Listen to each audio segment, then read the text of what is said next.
Let's discuss the most hated man in Australia. Well, at least that's what they're saying on TikTok. As you can hear, I'm from the UK, so I've got no idea who the most hated man in Australia is. Tim from Married at First Sight Australia is being absolutely pelted with abuse, and he's deleted all his social media. My issue with Tim isn't that his type is a small petite blonde or brunette. It's the way he treated Katie after the wedding. Women have went on there and says, I love a man to be tall with tats, I want him to be tall, dark and handsome, I want him to have muscles or whatever, and nobody ever says anything about it. So he can have whatever type he wants. But when he was going into the experiment, he literally says that he was going to be open-minded, and then as soon as he got married, he went to the producer and he says that he wasn't happy.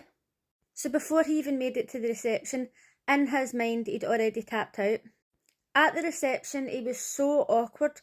How difficult is it to just sit and have a conversation with somebody of the opposite sex that you don't fancy and just speak to them like a human being? When she was cutting the cake, she went like that to get a kiss on the cheek, and he couldn't even give her a kiss on the cheek. You would have thought that she was fucking horrific looking the way he was acting.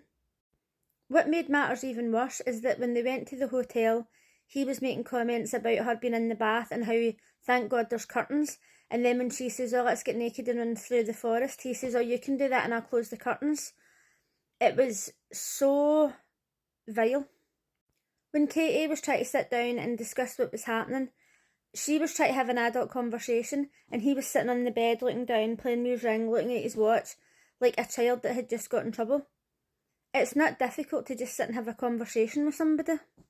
Mafs Australia is well known for being highly edited, but when the two of them went on a walk, it looked as if she was asking all the questions, and he was just like, oh no, I don't really do that, oh no, I'm not really interested in that, and she was giving everything, and he was just doing the fucking bare minimum, but we don't really know because we weren't there.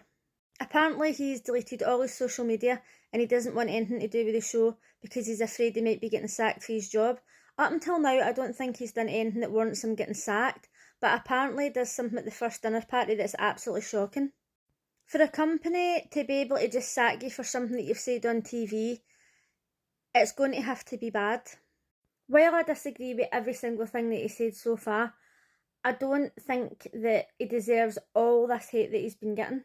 We have to take into consideration that Mafs Australia edits things to the absolute extreme. Elliot, on the other hand, is an absolute fucking cunt.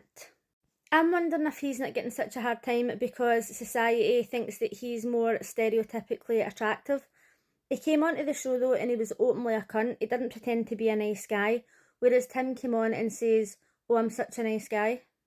Seeing Katie go into that show and she already had such confidence issues, and then she get paired up with Tim, was absolutely devastating.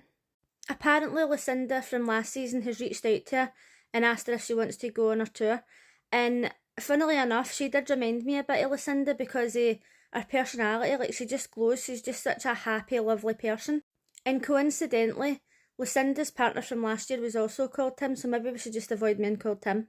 I think it's very unfortunate that people can go on reality TV and it can destroy their whole life. But yet, there's people like Harrison and Elliot who are just cruising through life even though they're narcissistic fucking cunty skis bags. So we've got a while to wait before we find out what he said at the first dinner party, but it's got to be dramatic.